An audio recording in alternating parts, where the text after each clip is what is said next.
Welcome to the Prime Cut Podcast, where we lovingly tear films apart like it's therapy and the mic is our licensed professional. Today we're talking about the feel-bad movie of the summer, Bring Her Back. It's a moody psychological thriller where everyone is sad, no one is okay, and if you think there's going to be closure, there isn't. The movie is 90 minutes of emotional whiplash, trust issues, and fog. So much fog. I'm talking all the fog. Was this movie filmed inside of a vape? What's going on here? I don't know. God. But today, Mark and I saw this movie yesterday, and we're going to be talking about it. Joe did not see this one, and so he's got questions, and hopefully he asks the questions that you want us to answer. Mark, initial thoughts on this movie? Man, horror is back. I think I said this one of our other podcasts. Horror is back. And some people might be upset at this movie because it's not filled with jump scares. It's filled with dread, man. So much and dread. trauma horror. Trauma horror is so hot right now. It takes me back to the Hereditary. I'm not going to compare it to Hereditary, but there are definitely like similar variables, I guess, as you would with like trauma and family trauma. I think Sally Hawkins does an amazing job in this, and man, it's just horror is so back, man. We're such in a good time and a good space for horror right now. How'd you feel, Greg? This movie was just it was rough the whole way through. It was really rough the whole way through. I heard it was rough. It's like a safety horror movie, dude. So it's fucking brutal. This movie was directed by Danny and Michael Filippo. They're two Australian YouTubers that originally got their start on Talk to Me. Babadook. They worked on that. Oh, really? And then they eventually moved on to direct Talk to Me. Talk to Me dethroned Hereditary as A24's top grossing horror film.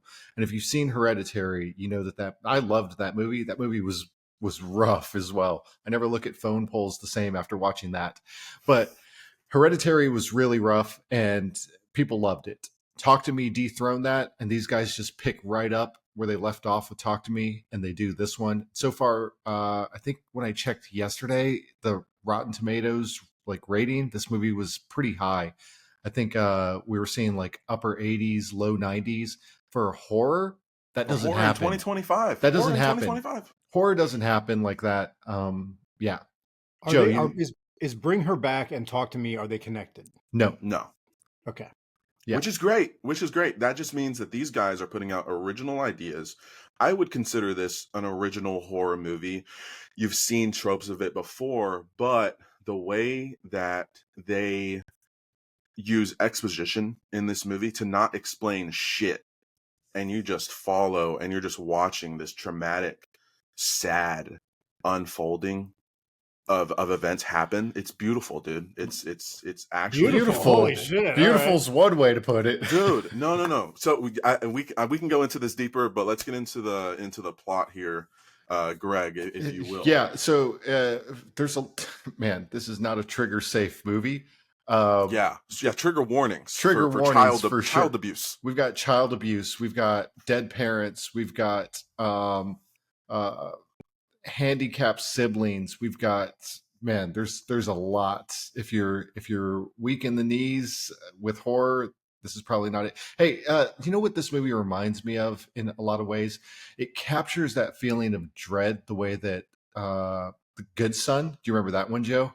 Sure. That, and then the movie Misery.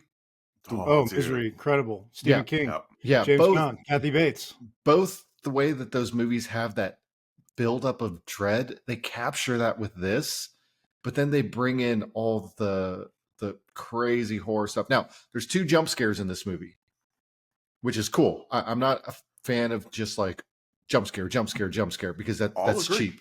Because I agree with you. You see it once or twice and they get you. But after that, it's lost its luster. So jump scares, it's cheesy, dude. I hate jump scares, dude. It's so fucking cheesy. Oh, loud violin pluck. Yes. Nothing's, and then the fake jump scares when they violin pluck and then they there's nothing there. Mm-hmm. Or it's like they close like a door and there's no one there, or it's like not even scary. I fucking hate that, dude. That Get that out of they here. throw the red herring of jump scares at you. They don't. Those don't- are all A24 like staples, bros. No, Yeah. not this one. Not this one, Joe. Okay. Now, I do agree with that. A24 does do some really good stuff, and I think that they've kind of taken up the mantle of good horror. Previously, I think Lionsgate Films had the title for a good while, but I think that A24 Blumhouse? has dethroned them for that. Blumhouse, man. Blumhouse is has good some too. bangers. Blumhouse is good. Yeah. Blumhouse is good.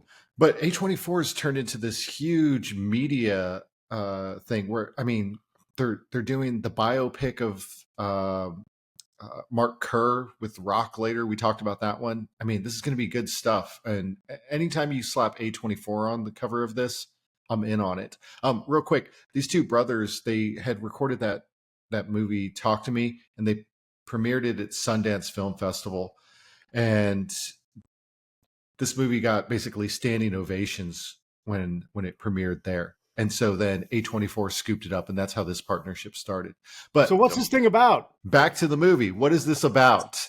Okay, so let's talk about this. And We'll introduce the characters as we go. we've got and we'll have some spoilers coming up here shortly. But we've got a brother and sister that are in this movie, and the sister is blind, which adds a cool effect to the movie because you see what she doesn't see in the movie, which makes it scarier for her, which is and it puts this huge I don't know if you noticed, but in the beginning of the fucking movie, the sound is like intensified because you are kind of in her perspective throughout the whole movie, where sound and your senses are amplified. I swear to God, if they could have put smell in this movie, the Filippo brothers probably would have done that too, because they use that as well in the movie that we'll probably talk about. But sound and senses, the sound is on 10, dude. Yeah, it's fucking incredible. It's great. And it really, I'm not blind. And so there's a lot of things that I don't realize about a movie or about a person that's blind that they have to deal with, that this movie kind of shows some cool little details. For instance, the rugs in the living room are taped down on the edges. I didn't realize that that's something that gets done that can help blind people. Anyways, these two siblings live with their dad. We don't have any backstory on the mother, but she's not in the picture. The dad basically, it looks like he slips and falls in the shower. But he had like vomit like covering his mouth. Yeah, dude, it starts hot. We're talking like 5 minutes into this. So he had like a seizure or a stroke or something. And even before that happens, we get these eerie videotapes that are like VHS tapes. Ooh, always creepy. Of like sinister-esque. Very sinister-esque. Like they're not completely focused. They're kind of shifting out of focus, of showing like a cult thing happening. Yeah. And you're like, what is going on? And then it jumps to meeting the siblings. So it starts off really dark, and then it jumps to a small moment of happiness. The happiness is that we have family, and that's about we have family. We had family. We had family. So because of the age of these siblings, the son is only 17. He's going to be 18 in 3 months. The kids get put into the foster program. Joe's face says it all. He already can see where this is going. Not good. They get put into the foster program, and they only want to adopt the daughter out at first. But the son basically insists that they stay together, that he's kind of her guardian. So they get put into Sally's home. What's the name of her character in this movie? Ooh. Is it Lucy? Laura. It's like Laura. Laura. Yeah. They get placed into Laura's home, and Laura actually used to work for this foster care facility. This is Sally Hawkins, correct? Sally Hawkins. Sally Hawkins, our very own Paddington mom. God, I love her. Which is an interesting play on her character, right? Yeah. She's a foster mom in this, but she's also like the trusting, fun, Paddington mom. So you're So like, you kind of nail it. We can talk about her real quick, but I mean, your first introduction to Sally in this movie is her like dancing, and it's super bright in the house, and she has loud music on, She's and sweet. the kids are coming in. She's very sweet, dude. The way that she plays her character, you would be like, "Oh, this is Paddington's mom." Like, so the there's like movie is playing on the audience's a knowledge of her. %1,000,000, Okay. a Yeah. $1,000,000%, That's cool. and she plays it so well. But she's a little bit, there's just A little like bit a crazy. tinge of this seems off. And I'll Yeah. tell you what I mean by that, Joe. When the kids get placed into her house, they show up and she introduces them to her dog, which is stuffed. Stuffed. Yeah. A little inkling. Yeah, something's not right. That's a big strike one. Yeah, so little red flag right there. That's what I mean by that. This movie kind of starts building on the suspense, the way that The Good Son and Misery kind of build up, because it starts out kind of like, is this good? But then there's kind of like, so they end up going to their father's funeral, and basically Sally's character confronts the son outside and says that he needs to say goodbye to his father. And he says, I did. And she basically calls him out and says, no, he didn't. And the daughter didn't realize that he didn't see him. So the sister basically says, you need to go say goodbye to your dad. So he goes back in, and Sally goes in there with him. And this is strike two. She tells him that he needs to kiss his father goodbye, and he doesn't want to. This is the body in the casket. The body in the 100%. casket. And she's, dude, the way that she's like, Mm-hmm. the way that she's like kind of preying on him is just so interesting. It's so basically, so she knows that he's 17. She also knows that he wants guardianship of his sister. So I think from the jump, you're like, what is she doing? Why is she doing all these weird little things to like push him? So she pushes him to kind of kiss, she has her hand on his back, and it's like real intimate first, and it's real weird. She's like, kiss him on the lips. Oh, And weird. Yeah. Dude, and it's like, because and he she's kisses him on the forehead, and then she's Forehead. like, kiss him on the lips. She says it's customary. and he doesn't do it. So she's like, don't worry, I got this. She kisses him on the lips, and then she brings out a little pair of scissors, cuts his hair, slips it into her pocket. Oh no. They go back home. So you already know something's afoot. Yeah. This is bad. So we get back to the house. Other thing that is going on over at the house here is The that son. she has another adopted son. I think that they say that he's adopted. Yes. But he's mute, so he doesn't speak, and he looks very strange. And He's just bald, Greg. He's like holding the cat, and like she like freaks out whenever he gets the cat and like has to pry the cat away from him. You're like, what's going on here? Anyways, we find out that Sally used to have a daughter that was blind, and the daughter drowned in the pool. Mm-hmm. That is empty. And now the pool is empty. But yet she made the cut for a foster mom. She used to work for the foster care system. 20 years. 20 years in the system. And so she was the best counselor they had. Anyways, fast forward, we get some more bonding where she kind of gains the kids' trust. She asks them how they want to celebrate. They get drunk.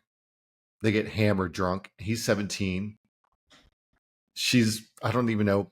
Well, I think she's might be different in Australia. I'm not too sure. She's 12, I think.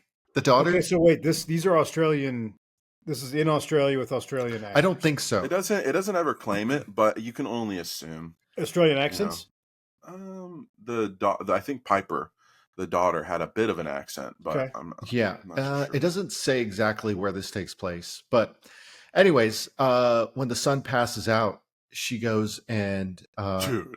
oh my god, this was the first like shocker to where I was like, what is going on here? Are we spoiling here? We're spoiling. Okay, yeah. We are going to spoiler reviews. If you want to watch Bring Her Back, I 100% recommend it. I think it's prime cut as shit. It is the prime cut horror movie of 2025.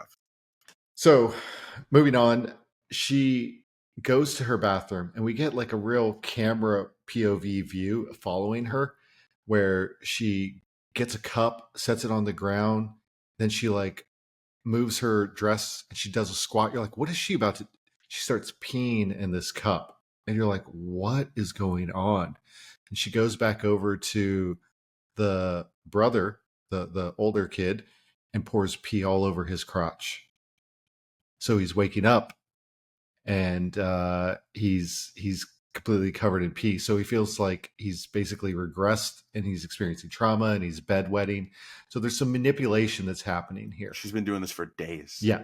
Mark, did you catch that she was poisoning his creatine? No, so I didn't ever see when she did that. I figured she was. They didn't show it, but she was definitely poisoning his creatine, and I actually believe that she might have been the one to kill the dad as well. So that's what I was going to go back on. Spoiler review here. That's why I brought up. He like throws like there's like vomit Yeah. on his shit, and like you, dude. There's a cut. Oh my god. There's a cut where okay, so the brother is traumatized by the shower. He doesn't want He to use hasn't showers. showered the entire time because his dad died in the shower. He opens the door, sees his dad lying there dead, dick out. By the way, Oh yeah, full frontal male just nudity. full frontal male nudity, multiple penises in this movie. By the way, Thanks for the heads up.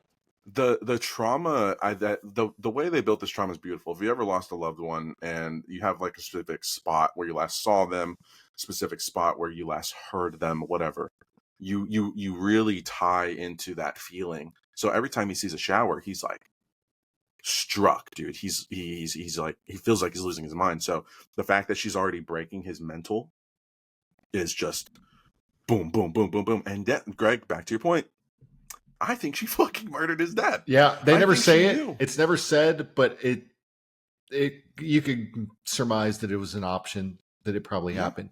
She knew that they were a single parent family. There was a blind daughter. That's what she wanted.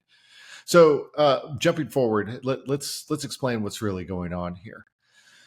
We saw the culty videos in the beginning, and basically she got some Temu version of I don't think it was Temu. witchcraft spell I where think that was real, bro. yeah, where she basically found instructions on how to bring her daughter back from the dead, but she needed to sacrifice some other people for this. Basically you would. So, oh, spoiler alert, we haven't even touched on this, Greg.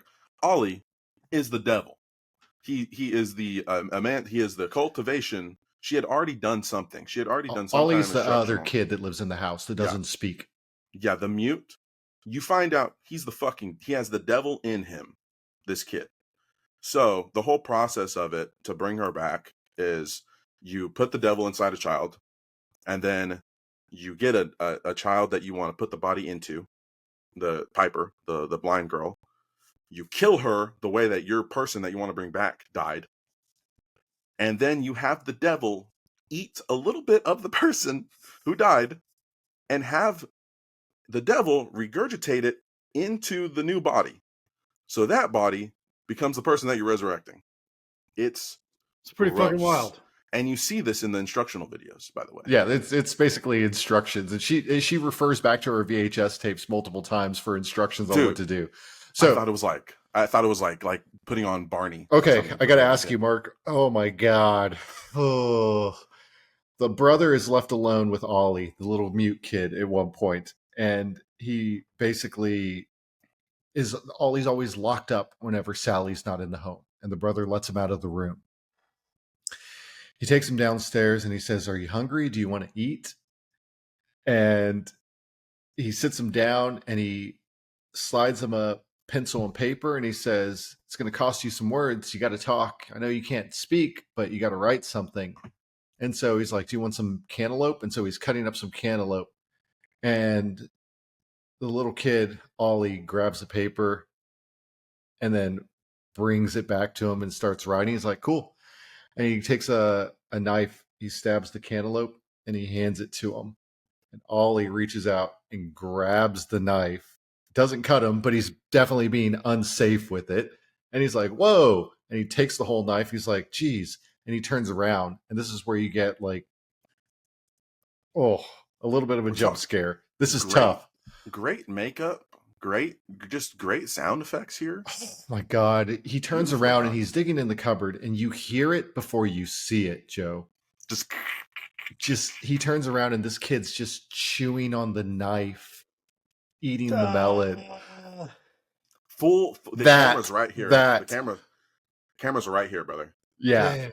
Hey, the girl next to me in the movie theater, she went to the movie by herself. And like when it happened, I just instinctually looked away for a second, and this girl was curled up in the seat. This part of the movie, dude, I was like, I always go to Alamo Draft House, only eat fries. That's just kind of my thing. Diet Coke, water, fries. That's how I get through it. I don't want to be stinky and order the fucking buffalo cauliflower bites and smell up the whole fucking. Whoever, if you're that person, stop it, dude. I was like kind of like mid fry as soon as I heard the knife, and I was, I almost threw up. I'm not joking. I'm not even over exaggerating. I don't throw up many times. Like I'm like, oh, I could have thrown up. This time I was like, it's rare for a movie to make me cringe the way that this did. It's rare for a movie to make me look away. I was like, that's tough. That's hard moment. this Hard was moment. a very hard moment. And no, it doesn't stop there, Joe. You're probably like, oh, that's probably it. And then they cut the scene, right? Right. No. He's hungry. Is this where he fucking? Oh no, No. he doesn't. No, this is Sorry, later. Sorry. Yeah. Yeah. Go for it. So he runs out. So he takes the kid out, and there's this like salt ring they've put around the perimeter of the house, and we find that this salt ring is basically like containing a spell of sorts. And the mother gets home and basically freaks out and takes over the situation. I'm not going to go through every single plot point here. I'm just going to hit some of the high ones. But she basically starts painting a picture that the older brother is unstable. She starts doing things to make him look like he needs to be removed from his sister and that the sister needs to stay with her. Other key points here. We find out that Sally has her dead daughter in a freezer in a locked house outside the very house. ominous outhouse. The whole movie. You're like, why do they keep going? They keep going to the outhouse, but they don't show it to you. Other things that happen here are we get a scene where the daughter's asleep and dude, trigger warning. Yeah, she goes into the room and basically hammer fists the daughter in the eye really hard, and then takes off running. And so when they wake up the next morning, the brother wakes up and she's basically like, "Do you need to apologize to your sister for what you did last night?" And he's freaking out, trying to figure out what's going on. She's trying to separate the two of them so that they don't stay together. And she sprayed his Axe body wash on herself, so when she got punched and woke up, she smelled that it was him. Yeah. So the foster mom needs the daughter. Yes. To reincarnate her dead child. Yes. And she needs to get the older son away from the daughter so she can get this done. Yes. Yeah, it's a light plot line because I feel like she could have just done it and like not done all the wicked shit to the brother, but maybe she was worried about the whole 3-month thing. So how does this thing end? So let's talk about that. The little demon child gets loose and he gets hungry for some table.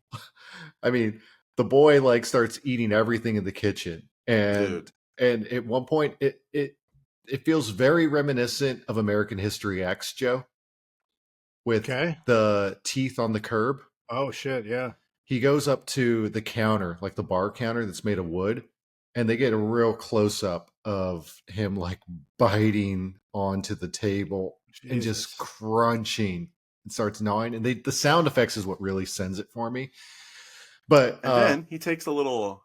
Oh, he starts eating his own arm and like ripping like a full piece off. Full piece that made me quiver. I was like, "Stop! Yeah, stop it." Those are the knife and the melon, and then this scene. Those are probably the two big pieces of like body horror that happen. The rest of it's not really that bad. Yeah, the rest of it's not that bad. The way this movie ends is, and you don't get full closure, but basically, the son goes to the place that placed them. Puts them in a hospital too. Yeah, the son goes to the lady that placed them in this home and tells her what happened. The lady and the son drive back to the house, and the mom basically runs them over with a car, kills the lady with the car. The older brother's barely alive, puts his head in a puddle and drowns him, kills him, dead. Beautiful shot though. Oh, it's crazy. Hey, by the way, Sally's hand. Yeah. Just fucking. Yeah, they show both hands. They show him coming over the head, trying to Dude. pull the hand off. And I'm just saying, from a jiu-jitsu perspective, you just need to do a Granby roll and you're free. Like, quit trying to fight the hands. He probably had broken legs. He probably had broken legs and broken ribs. That's true. Anyways, she brings the daughter home. There's 2 dead bodies in there. We get some fight scenes with the daughter and the mom. Eventually, one of the school teachers shows up to come check on the daughter because she had a black eye. And they find her running in the street. And at this point, the mom basically, the jig is up, and she goes and grabs her frozen dead daughter and crawls into the pool with her and just lays there. Ollie, the kid with a distended belly full of table. No, dude. So it was, I think he had eaten enough of the girl. He had eaten quite a bit. He makes his way chasing after the girl, but makes it past the salt line around the house. And so it kind of starts to remove the spell from him. Police show up, roll credits. I think the job, I feel like you say there's no closure. I feel like there was a little bit of like an internal battle that Sally had the entire movie, where she is doing, so this is trauma horror, right? It's how far will someone go to bring back the person they love? How far would you go? She doesn't have a husband. She has no other children. She's in this foster care system. She only got Ollie to put the fucking devil in him. It's a beautiful narrative on how far will you go. And when sounds beautiful. No, dude, I'm so serious, dude. I almost cried. I'm not kidding. I almost cried. Almost cried. Almost threw up twice. No, I did. I explained this to someone that I was talking to. Man. I was like, dude, I was kind of funny. I was scared. I almost puking. threw up. I was sad. I almost teared up because at the end, so she's trying to drown Piper, the blind girl, right? She's finally getting into it. She's trying to drown her. Piper was told way early in the movie by Laura, the Sally Hawkins character, that if, you can call me mom if you want to. Like, that would be okay if you call me mom. So Piper, she's smart. She's been portrayed as intelligent. Even though she's handicapped, she's very intelligent. She's very intuitive. So when she's drowning her, Piper decides to call her mom. And at that point, something clicks in Sally's character, and she lets her go. She knows that the ritual is not completed. The devil's looking at them, like, son of a bitch. he's just sitting there, fuck. And Sally lets her go.